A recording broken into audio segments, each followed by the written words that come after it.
So happiness, positive purpose and intent behind thoughts. Thoughts are the language of the mind. Feelings are the language of the body.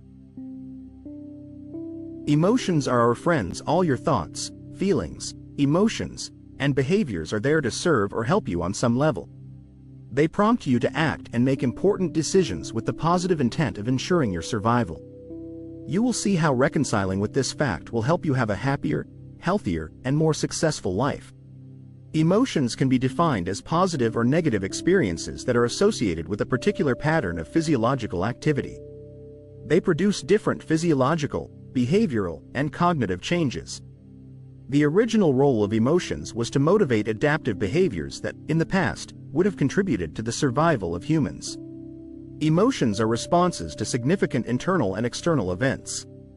Plato said, "Human behavior flows from desire, emotion, and knowledge." Emotions and feelings play powerful roles in how you experience and interact with the world because they are the driving force behind all actions and behaviors.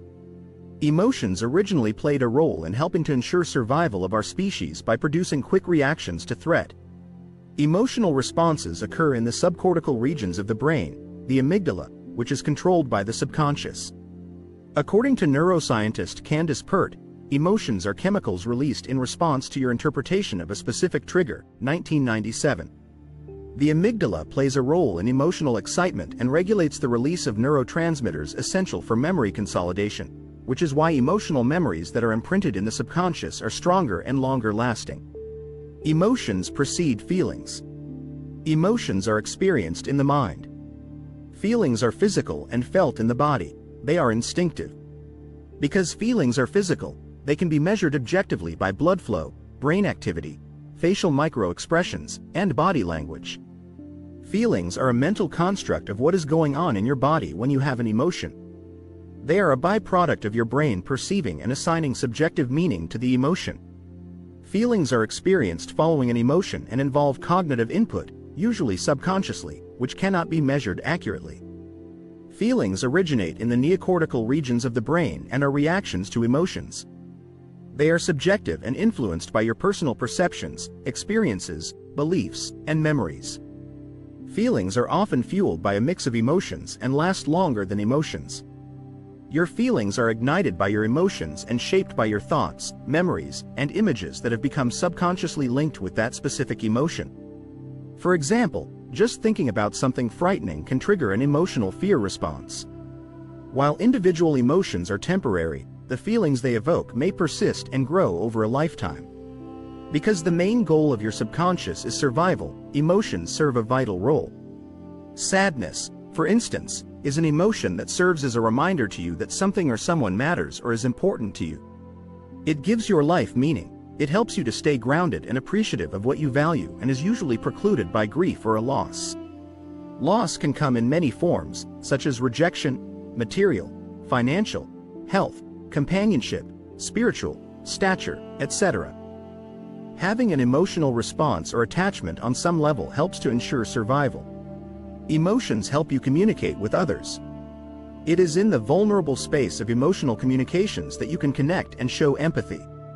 Your facial expression, your vocal tone, tempo, and body language have more impact than the words you use. Emotional expressions are universal and cross-cultural. At birth, you learned innately that a smile means someone is happy, or a frown that they are sad. It is emotions that bring humans together and cross the barriers of language. Robert Dilts, author of Neuro-Linguistic Programming, 2017, stated, "Aggressive behavior, for example, is often for protection or safety."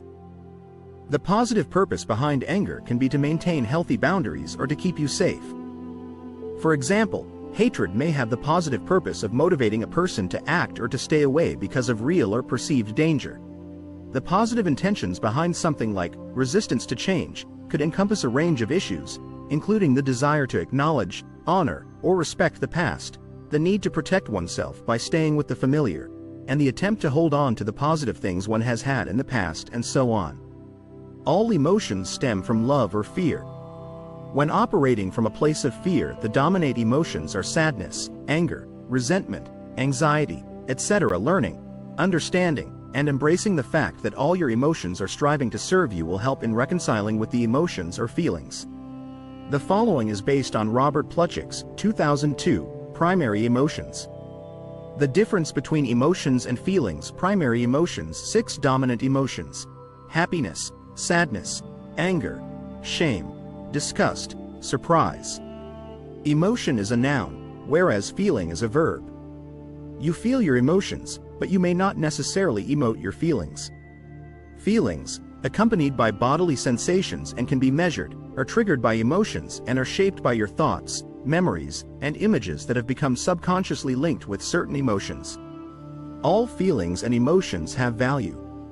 Your lower value, fear-based, emotions serve a purpose that are just as important as your higher value, love-based, emotions, as they serve as a messenger to alert you to a real or a perceived danger.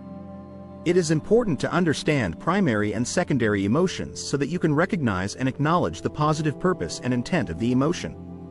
Examples of emotions and secondary emotions: feeling shame when you get angry. Feeling angry when you have a shame response, e.g., hurt feelings. Feeling fear when you get angry. You may have been punished for anger. Secondary emotions are not instinctual but are programmed from birth. The movie Inside Out is a perfect example of the positive purpose of feelings and emotions.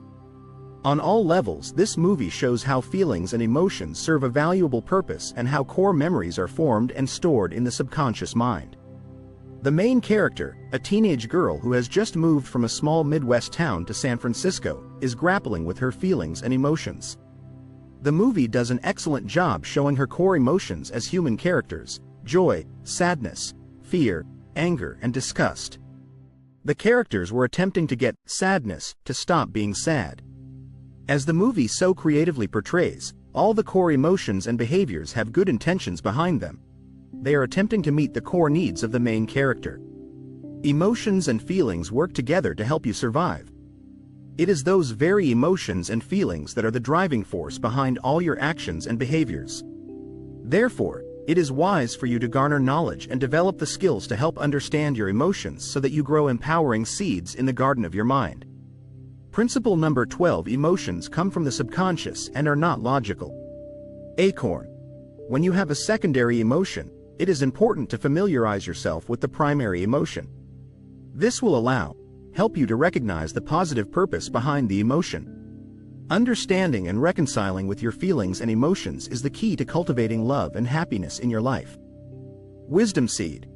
Rather than getting rid of or releasing a low-value feeling or emotion, flip the script, the feeling into something more palatable that your protective part can work with.